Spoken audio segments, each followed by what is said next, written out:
Well, thank you very much. It's an honor to have President Zelensky of Ukraine, and we've been working very hard, very close. So we've actually known each other for a long time. We've been dealing with each other for a long time, and very well. We had a little negotiation spat, but that worked out great. I think for both countries, I think for the world, actually, beyond both countries. And we have something that is a very fair deal. And we look forward to getting in and digging and working and getting some of the rare earth. But it means we're going to be inside, and it's a big commitment from the United States, and we appreciate working with you very much.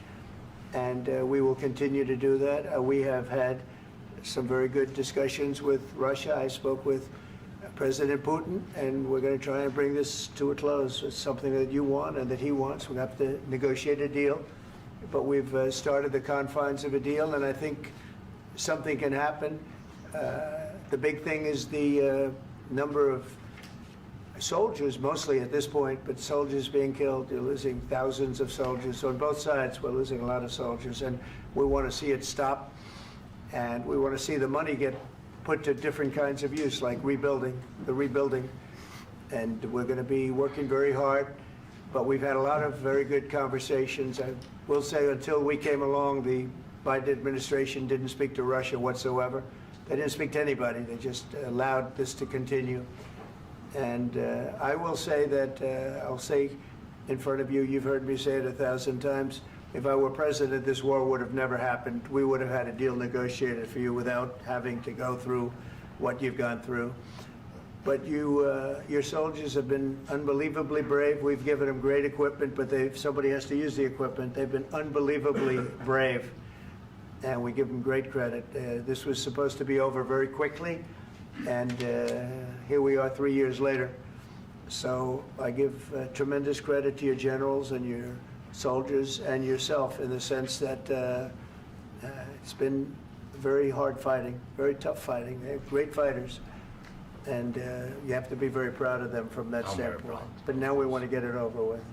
It's enough, right? We want to get it over with. So it's an honor to have you here. Thank you very much for coming. We're going to sign the agreement at the conference in the East Room in a little while, right after lunch.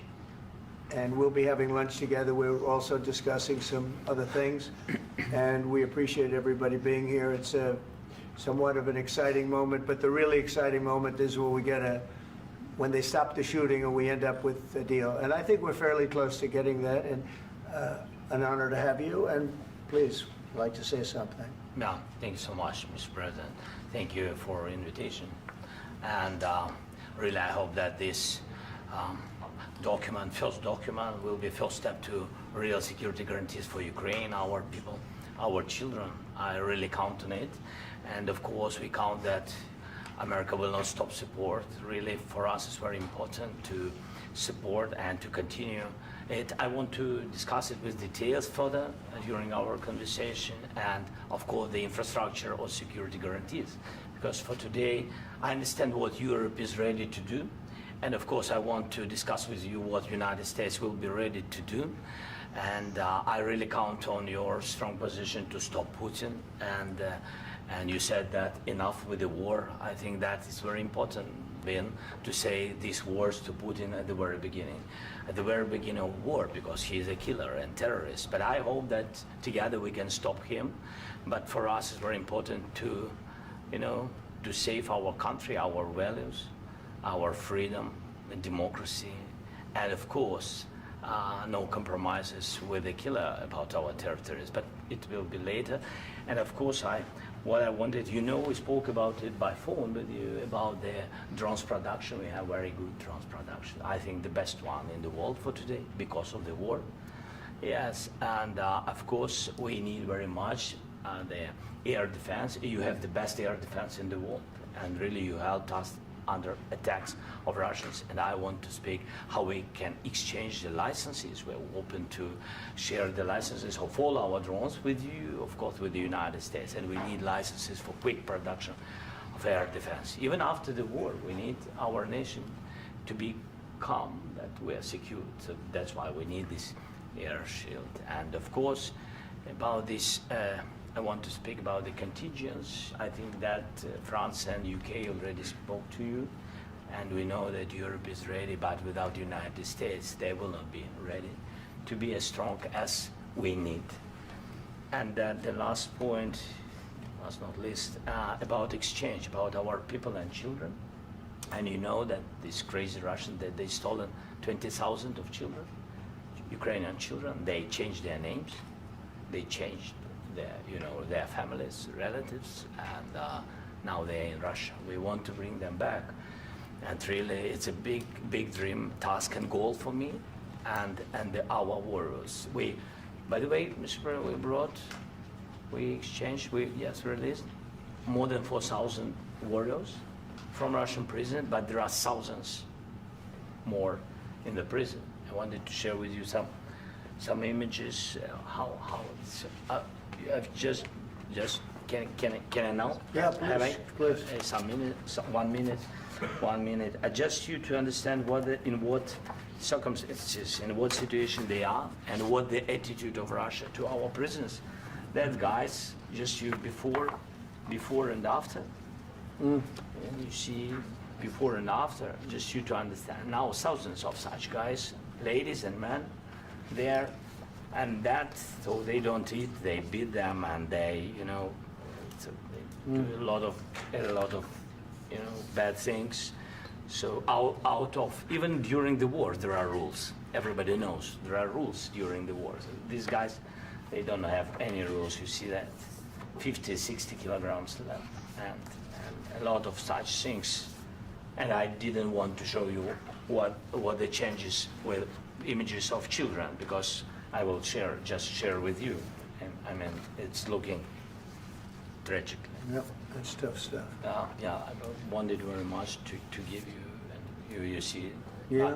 This is pastor, by the way. They stolen pastors, because it's not Russian church. They stolen pastors and moved pastors to the prison. At the end of last year, we brought 3 pastors, and we could exchange them. And this is pastor, you see. Yeah, it's tough. Yeah. So I mean, this I wanted to show you, and this. So thank you very much. We want to get that ended, right? Yeah. Of course, we And want. I think we will. And We have to, of course. do you have any questions, please? Mr. President, thank you, Mr. President. With the, how much money is the U.S. going to put into the fund that is being created today, and how does this provide long-term security for Ukraine?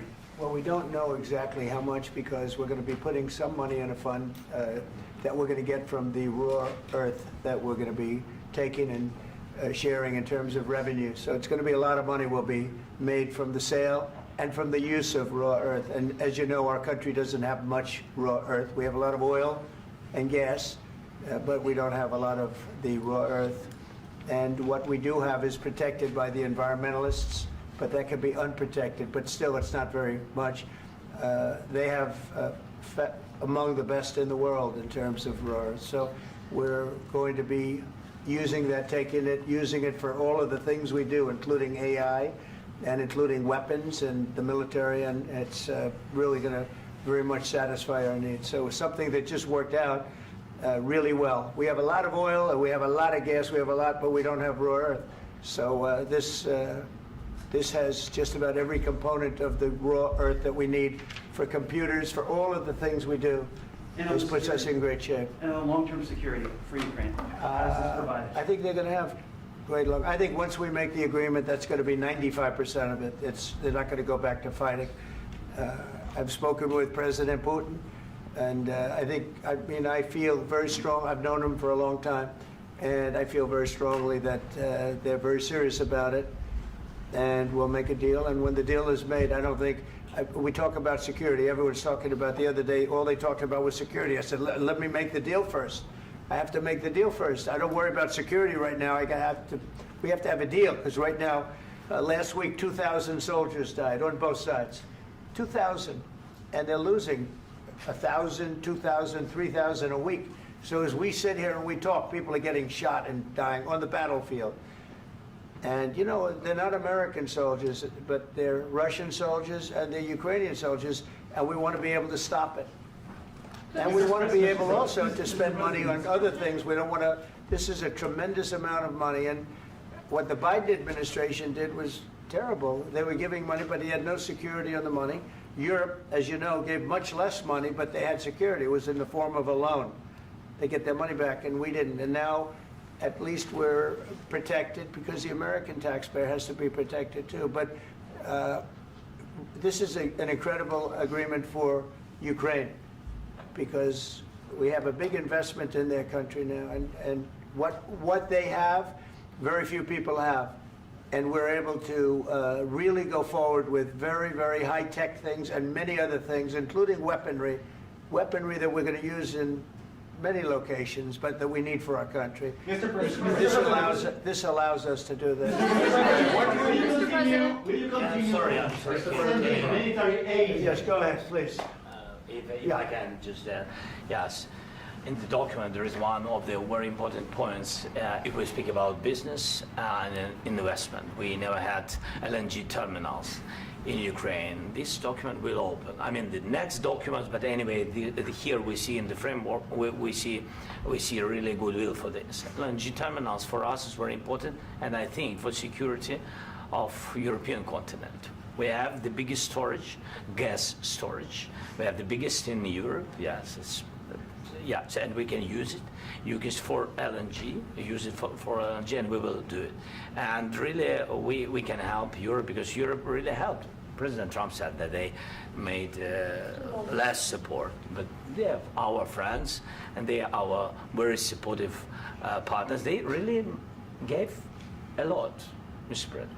They did. They gave a lot, but they gave much less. No. Much less. No. No. No. Okay. Okay.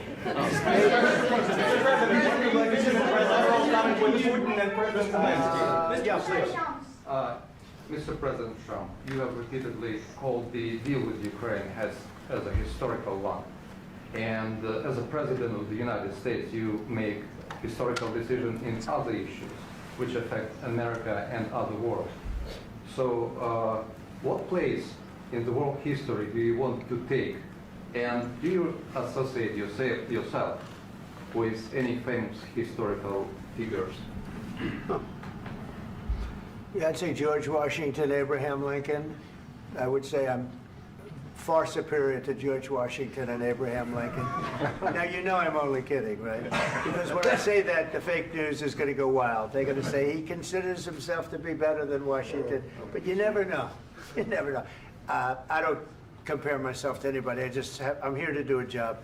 We've had a great 35 days or whatever it might be, a month, a little more than a month. We've accomplished tremendous amounts. Not only this would be a very great achievement if we could get the war stopped and get them back to normalization. I think that's going to happen. We've had very good talks on both sides, as you know. But I think we've done a very good job, just generally. If you look at all of the things we've done in 30 days, they're saying there's never been a opening for a president. The first month, there's never been a first month like we've had.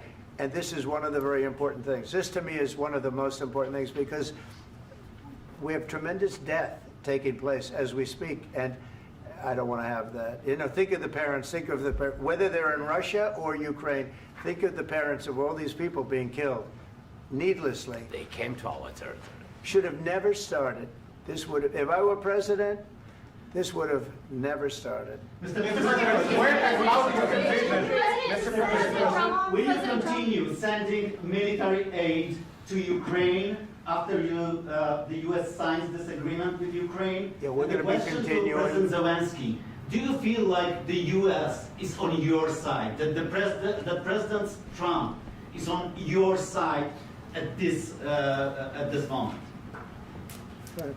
What do you think? He wants to know, do you think that, sort of a stupid question. I guess we wouldn't be here if I wasn't. I think that the United States on our side from the very beginning of occupation, and I think that President Trump on our side, and of course, I'm sure that the United States President will not stop support. This is crucial for us. It's important for us. Yes.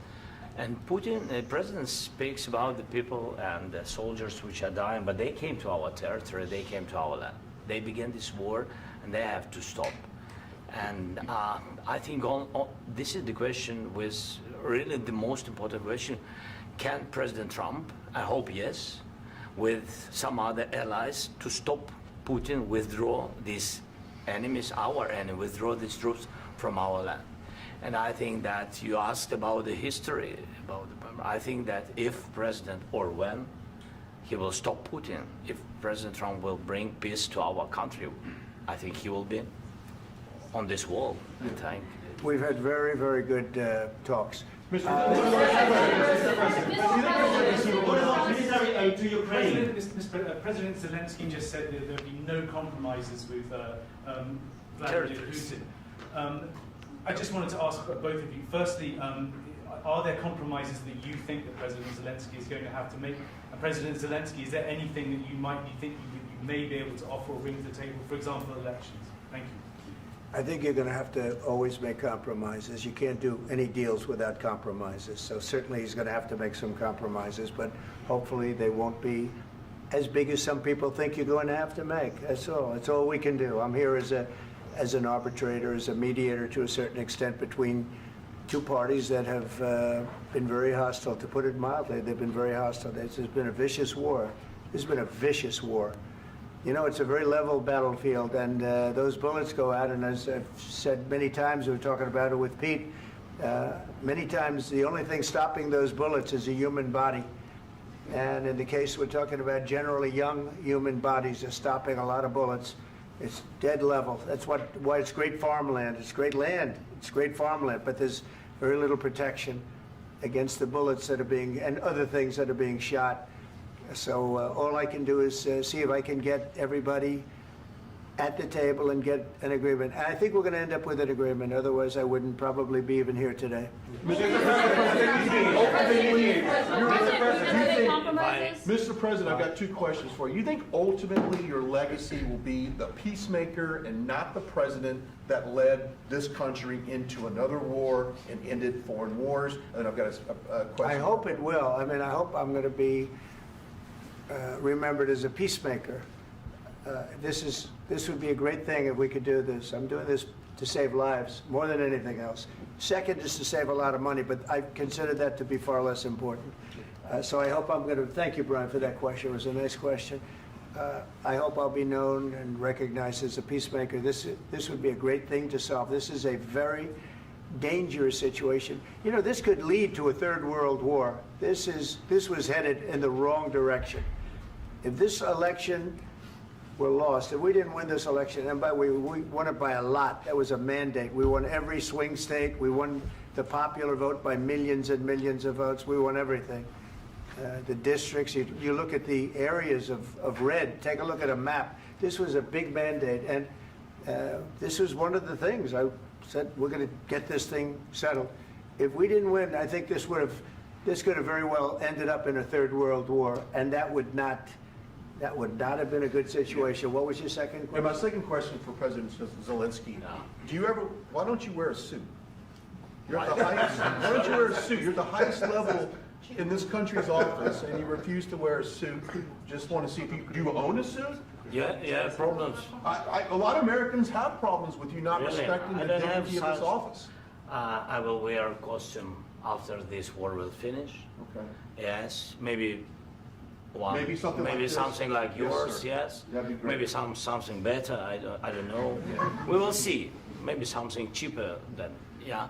Thank you. Thank you. President Thank you. Trump. Thank you, President Trump. You said yesterday that you have. Are you going to send more arms to Ukraine in case there's no peace? Yeah, we're going to have arms to Ukraine, yeah, sure. Hopefully I won't have to send very much, because hopefully we're going to have it finished. We're looking forward to finishing this quickly. We're not looking forward to sending a lot of arms. We're looking forward to getting the war finished so we can do other things. But we very much appreciate the agreement, because we needed what they had, and we're treating, you know, our country is now treated fairly. Biden didn't do that. He didn't know what the hell he was doing. This should have never happened. This should have never started. But you know, sure, the answer is yes, but hopefully we won't have to send much because I'm looking forward to getting it done quickly, very quickly. Does that mean you'll provide security guarantees, Mr. President? I don't want to talk about security yet because I want to get the deal done. You know, you fall into the same trap like everybody else. A million times you say it over and over. I want to get the deal done. Security is so easy. That's about 2% of the problem. I'm not worried about security. I'm worried about getting the deal done. The security is the easy part. Security is very nice. Everybody stopped shooting. And now will Europe put people there? I know France is going to. I know the UK is going to. I know other countries are going to, and they happen to be right next door. We haven't committed, but we could conceivably. You know, we have security in a different form. We'll have workers there digging, taking the raw earth so that we can create a lot of great product in this country. So in that sense, you have something, but we haven't determined that yet. I will say, in speaking to France and in speaking to, and they were here, as you know, last week and just the other day, they have committed to a lot of security. I don't think you're going to need much security. I think once this deal gets done, it's over. Russia's not going to want to go back, and nobody's going to want to go back. When this deal ends, I really believe this deal is going to be over. Yeah, please go ahead. Go ahead. Thank you. Mr. President, thank you. You had Mr. Macron and Keir Starmer at the White House this past week, both of whom praised your courage and conviction to lead the pathway towards peace. Yes. Part of that involved, though, re-engaging Russia in diplomatic relations, something that previous leaders lacked the conviction to do so. What gave you the moral courage and conviction to step forward and lead that? Well, I love this guy. Who are you with? One American News, sir. Well, that's why I like him. One American News does a great job. I like the question. I think it's a very good question. It's a pathway to peace. It's a pathway to getting something solved. And I feel that as the head of this country, I have an obligation to do that. Plus, you know, we're very much involved. We got involved. It's too bad we got involved because there should have been no involvement because there should have been no war. And there shouldn't have been October 7th. That would have never happened. As you know, Iran was broke. They had no money to give to Hezbollah. They had no money to give to Hamas. They were stone cold broke. And then under Biden, they became rich as hell. They went from no money to $300 billion in a period of 4 years. And they gave a lot of that money away, and you see what happened. And that's a real mess also that we hope to be able to solve. But no, I appreciate your question very much. I feel I have an obligation to try and do something to stop the death. If I can answer, yes, if I can answer, Please, sorry, go ahead. please. And I do like your clothing, by the way. Yeah, really? Even though I think he's a Yeah? great guy, Yeah. by the way. But I don't know if you two like each other. But you know what? I think No, he's I dressed. I think he's why? dressed I like beautifully. this guy. I don't know I think him. he's dressed beautifully. So I have more serious things than answer on such Yeah, question. sure, that's I will okay. answer on more serious That's a good question if statement. I can. Yeah, so please, about security guarantees and about just ceasefire. We can't just speak about ceasefire and speak. It will not work. Just ceasefire will not never work because I'm like a president. I have this experience, and not only me. Ukraine before my presidency, from the 2014, Putin broken 25 times. 25 times he broken his own signature. 25 times he broken ceasefire. But he never broke to me. He never broke to me. No, you were the president. He You never were the broke- president he during. never broke to me. In 2016, you've been the president, Mr. President. You've been the president, but he had, of course, not with you, but he had during those periods. He had conversations with our side, and we had Normandy format. You know, the France, Germany, Ukraine, and Russia, and he broken 25 times. That's why we will never accept just ceasefire. It will not work without security guarantees.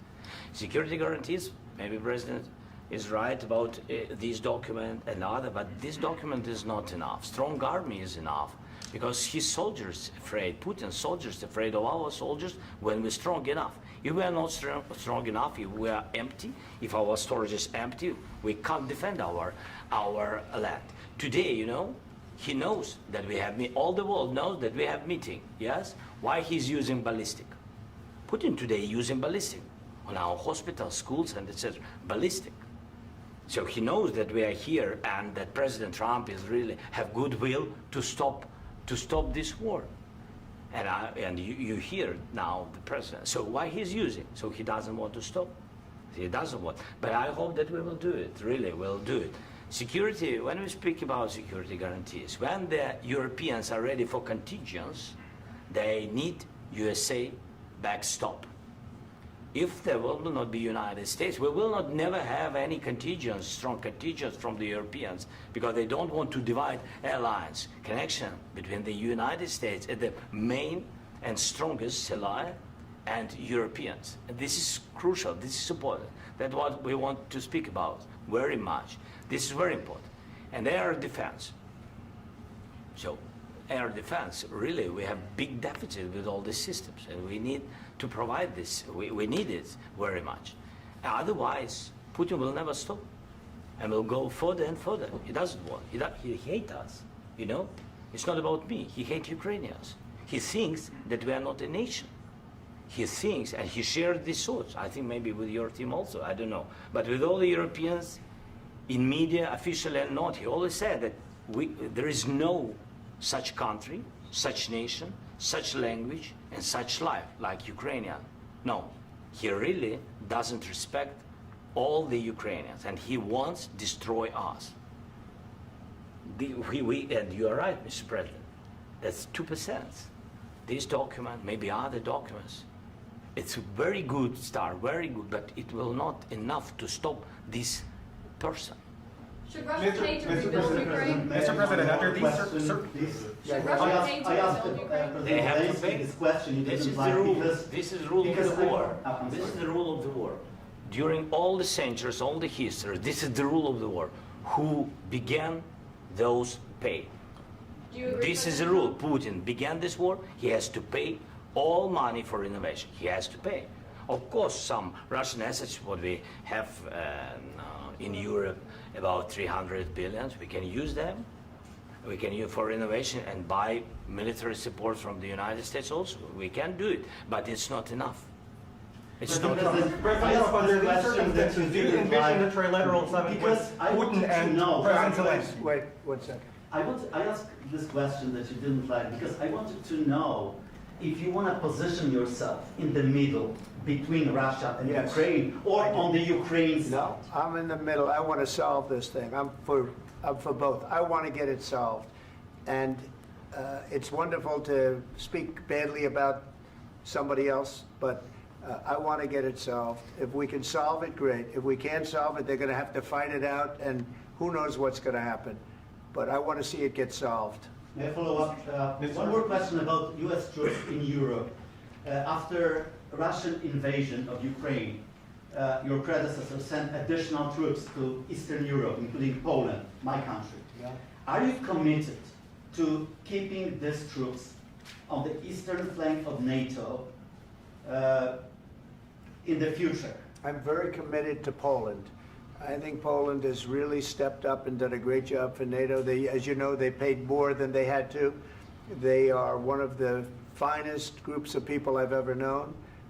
I'm very committed to Poland. What about Baltics? Poland's in a tough neighborhood, you know. What about the Baltics?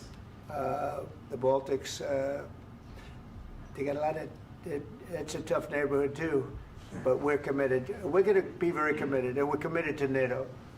But NATO has to step up, and the Europeans have to step up more than they have. And I want to see them equalize, because they are in for far less than we're in, and they should be at least equal. You understand that? Why is the United States, we have an ocean in between, why is the United States in for so much more money and other things as Europe? With that being said, and as you said, they've also been obviously very helpful, but we have put in far more than they have, and I think they should equalize. Mr. President, Please, go ahead. ask you about the agreement again today. What changed between the first time that Secretary Bessent gave President Zelensky the agreement and today for the signing? We made a deal. So What was the I'm just- deciding factor? I'm a business person. We made a deal. That's what changed. A lot of those minerals. I didn't think we were going to make a deal, and We ended up making the deal, so that changed. Mr. President, what and how do you envision a trilateral summit with President Zelensky and Putin? I don't know, under but these well, they circumstances? don't like each other, I can tell you that. Okay? They do not like each other. This is not a love match, and it's unfortunate. That's why you're in this situation.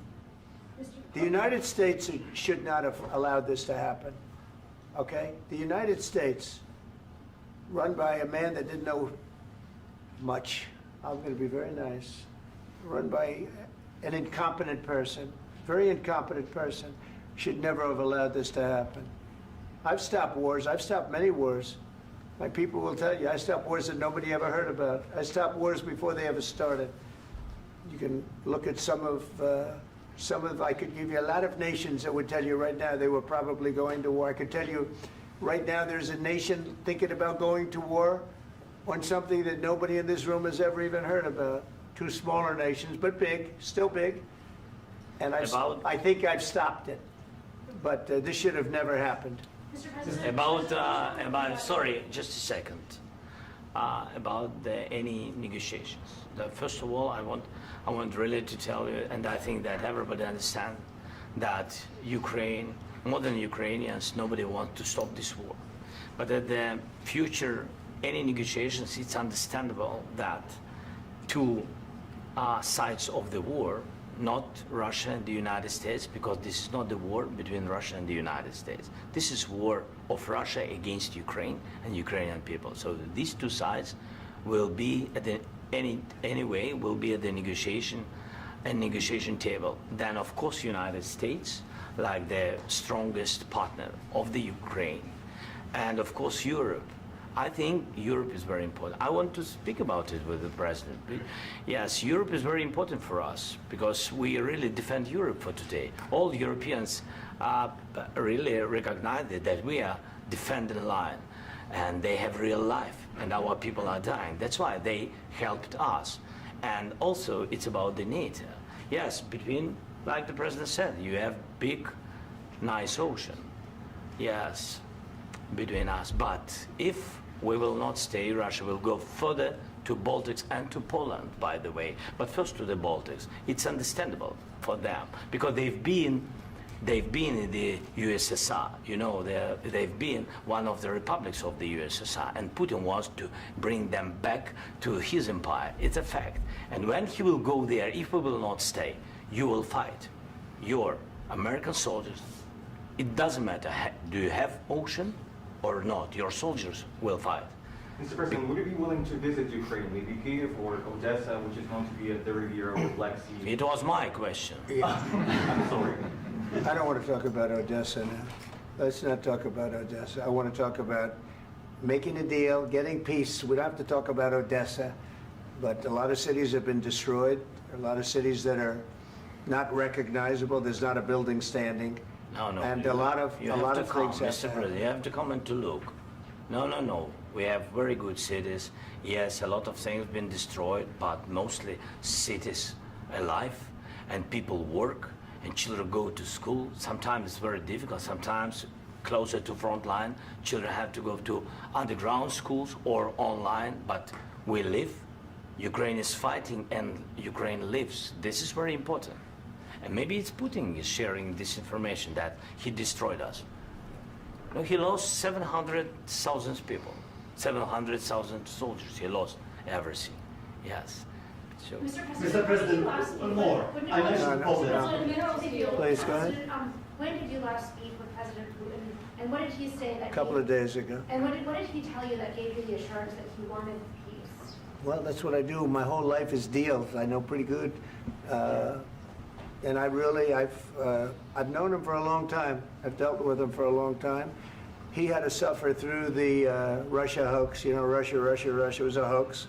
It was all Biden. It was nothing to do with him. So he had to suffer through that, and he was able to do that.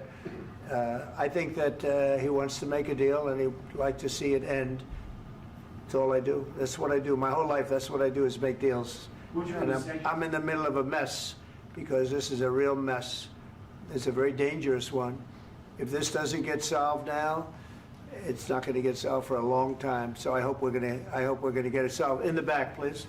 Thank you, Mr. President. Prime Minister Starmer claimed repeatedly that his government believes in free speech and was not engaged in censorship. But his country's government arrests people for memes and thought crimes, and even more worrisome is pressuring American companies to censor Americans on his behalf. How can he be a reliable, trustworthy partner when he says things that are demonstrably false on such an important topic? Well, we actually spoke to him about that yesterday, and we thought they took it very, very much too far. JD was very strong on it. So was I. So was Marco. And we've been speaking to him about it. Marco, would you like to say something about that? Yeah, we have concerns, obviously, with the conduct of those, particularly as it impacts Americans. And there's real concern that American speech, which is online, could fall into the hands of British or any country's jurisdiction. And so this is a point the Vice President made at Munich, and I think it's a very compelling one, that what unites us with Europe, as much as anything else, is these shared values, and one of them being free speech. And so if Americans are threatened by it, we're going to need to take action in that regard. Mr. President. It's actually a very important question. We spoke about this in detail with the Prime Minister, the Foreign Secretary, and others at lunch yesterday. And I know that Secretary of Commerce Lutnick followed up in private meetings last night. This is really important. We believe Americans have the right to speak their mind, even if we in this room disagree with them. They have the right to speak their mind in the public square, which is often online these days. And we're going to defend that right as it pertains to American companies and American citizens vigorously if we have to. I do think that under the President's leadership, we're going to find common ground with our friends in the UK on this question, but it remains to be seen. The principle that will guide us is we believe in free speech in this country, and we'll fight for it for American citizens. Mr. President, on the deal, is there any other oil and gas component to the deal? Is it all critical? A little bit. We'll see. On LNG? But we're not really looking for that so much. We got a lot. We have more than anybody in the world, by far. So no, we're not talking about it too much, but a little bit. I think it affects also, but for the most part, no. And sir, is there any agreement from Ukraine to purchase U.S. LNG as part of the deal, or is that on the table at all? No, we don't need that. Some of those Mr. President, I minerals just are in wanted the to ask east, you Mr. about, President. you just mentioned that you'd spoken to Vladimir Putin a couple of days ago. Just to be clear, that's a new call, not the one that you... I've spoken to him on numerous occasions. Okay. And how was the latest call? What did you discuss? How did it go? Are you serious with that question? I am. I'd love to know. It went well. I think we're going to have a deal. On the minerals deal, Mr. President, some of those minerals are in the east of Ukraine, not far from the front lines and in areas that Russia has occupied. Will you direct President Putin to withdraw his forces from those areas if there's U.S. interest? Well, we'll take a look at the time. We have a lot of area. It's a very big area we're talking about, so we'll take a look. I'll study that and I'll see. And who would protect those minerals if they are U.S. interests? Would that be Ukrainian They'll forces? be protected. The European agreement forces? will protect them. U.S. The forces? agreement, yeah, we're signing an agreement. You know? Right, but what if Russia tries to invade or there's Russian aggression in those spots? I just told you, I don't think that's going to happen. And if that were going to happen, I wouldn't make a deal. If I thought that was going to happen, I wouldn't make a deal. Some people may wonder why. You know, they ought to focus on CNN on survival, not asking me these ridiculous questions. Focus on surviving, because CNN's got such low ratings. I don't think they're going to survive. Let's go. Please, go ahead. One more. I already mentioned Poland. Poland was under Russian control for decades after the Second World War. When I was a kid, I looked at the United States not only as a most powerful country, richest country in the world, the country that has great music, great movies, great muscle cars, but also as a force for good. And now I'm talking with my friends in Poland, and they are worried that you align yourself too much with Putin. What's your message for them? Well, if I didn't align myself with both of them, you'd never have a deal. You want me to say really terrible things about Putin and then say, "Hi, Vladimir, how are we doing on the deal?" That doesn't work that way. I'm not aligned with Putin. I'm not aligned with anybody. I'm aligned with the United States of America and for the good of the world. I'm aligned with the world, and I want to get this thing over with. You see the hatred he's got for Putin. It's very tough for me to make a deal with that kind of hate. He's got tremendous hatred, and I understand that, but I can tell you the other side isn't exactly in love with, him either. So it's not a question of alignment. I'm aligned with the world. I want to get the thing set. I'm aligned with Europe. I want to see if we can get this thing done. You want me to be tough? I could be tougher than any human being you've ever seen. I'd be so tough. But you're never going to get a deal that way, so that's the way it goes. All right, one more question. Hey, I will respond to this. So look, for 4 years in the United States of America, we had a president who stood up at press conferences and talked tough about Vladimir Putin, and then Putin invaded Ukraine and destroyed a significant chunk of the country. The path to peace and the path to prosperity is maybe engaging in diplomacy. We tried the pathway of Joe Biden of thumping our chest and pretending that the President of the United States' words mattered more than the President of the United States' actions. What makes America a good country is America engaging in diplomacy. That's what President Trump is doing. Can I ask you? Sure. Yeah? Yeah. Okay. So he occupied our parts, big parts of Ukraine, part of East and Crimea. So he occupied it on 2014. So during a lot of years, so I'm not speaking about just Biden, but those time was Obama, then President Obama, then President Trump, then President Biden, now President Trump, and God bless, now President Trump will stop him. But during 2014, nobody stopped him. He just occupied and took. He killed people. You know what the contact line? 2015. 2014 and 2015. 2014. Yeah. So I was not here. Yeah, but that's exactly right. Yes, but during 2014 till 2022, yeah, the situation the same. The people are been dying on the contact line. Nobody stopped him. You know that we had conversations with him, a lot of conversation, my bilateral conversation, and we signed with him, me, like a new president. In 2019, I signed with him the deal. I signed with him, Macron and Merkel, we signed ceasefire. Ceasefire. All of them told me that he will never go. We signed with him with gas contract. Gas contract. Yes, but after that, he broken this ceasefire. He killed our people and he didn't exchange prisoners. We signed the exchange of prisoners, but he didn't do it. What kind of diplomacy, JD, you are speaking about? What do you mean?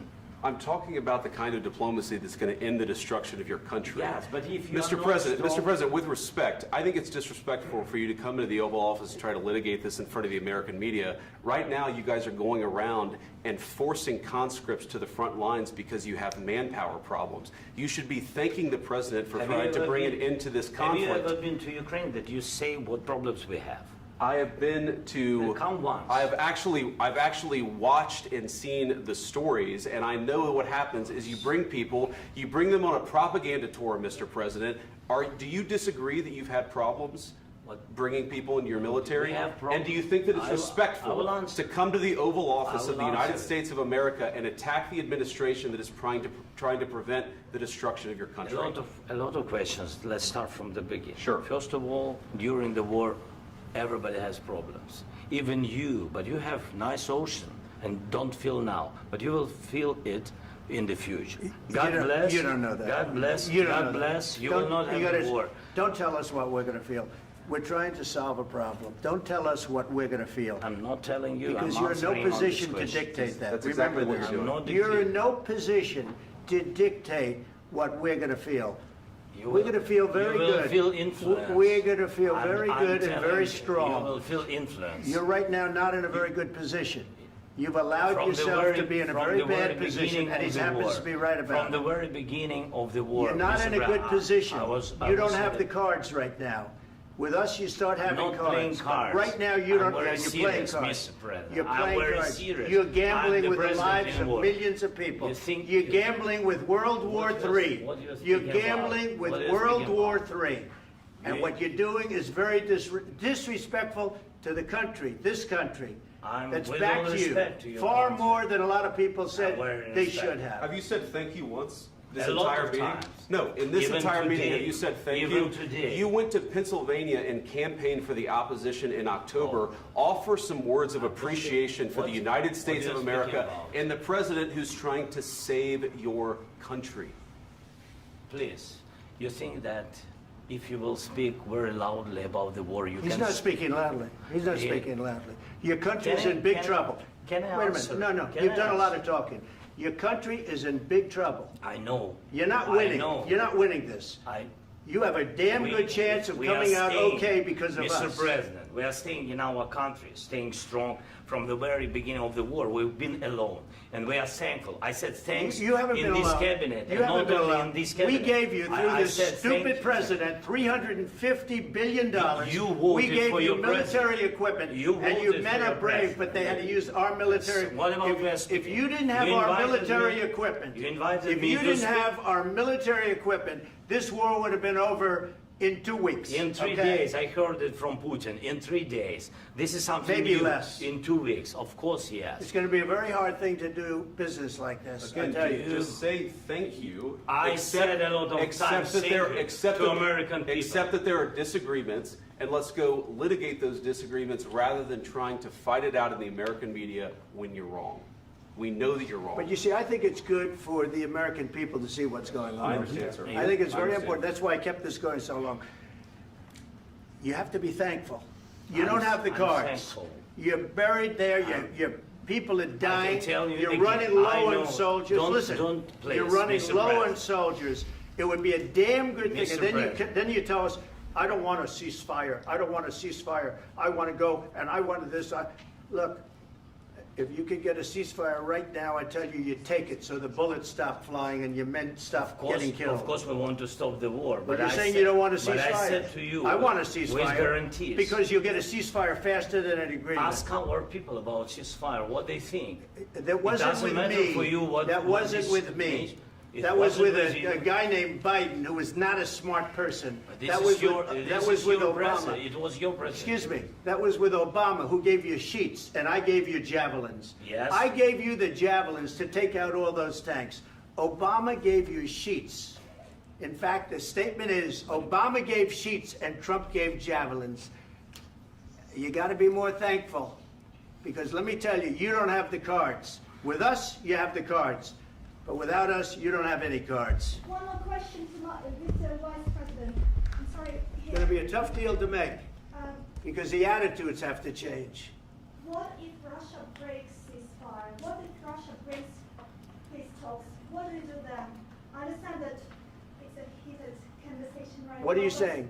what She's if asking, what if Russia breaks the ceasefire? What if anything? What if a bomb drops on your head right now? But they have Okay? broken ceasefire What if they broke it? so many I don't know. They broke it with Biden because Biden, they didn't respect him. They didn't respect Obama. They respect me. But what- Let me tell you, Putin went through a hell of a lot with me. He went through a phony witch hunt where they used him and Russia. Russia. You ever hear of that deal? That was a phony Hunter Biden, Joe Biden scam. Hillary Clinton, Shifty Adam Schiff. It was a Democrat scam. And he had to go through that. And he did go through it. We didn't end up in a war. And he went through it. He was accused of all that stuff. He had nothing to do with it. It came out of Hunter Biden's bathroom. It came out of Hunter Biden's bedroom. It was disgusting. And then they said, oh, the laptop from hell was made by Russia. The 51 agents. The whole thing was a scam. And he had to put up with that. He was being accused of all that stuff. All I can say is this. He might have broken deals with Obama and Bush, and he might have broken them with Biden. He did, maybe. Maybe he didn't. I don't know what happened. But he didn't break them with me. He wants to make a deal. I don't know if you can make a deal. The problem is, I've empowered you to be a tough guy. And I don't think you'd be a tough guy without the United States. And your people are very brave. But you're either going to make a deal or we're out. And if we're out, you'll fight it out. I don't think it's going to be pretty, but you'll fight it out. But you don't have the cards. But once we sign that deal, you're in a much better position. But you're not acting at all thankful. And that's not a nice thing. I'll be honest, that's not a nice thing. All right, I think we've seen enough. What do you think? Huh? What's this negotiation? This is going to be great television, I will say that. All right. We'll see what we can do about putting it together. Thank you, sir. And I need the back of your chair. Negotiate, given that. We'll see. I don't know. All right, guys, come on. Wait. Hey, Guys, come on, let's move, please.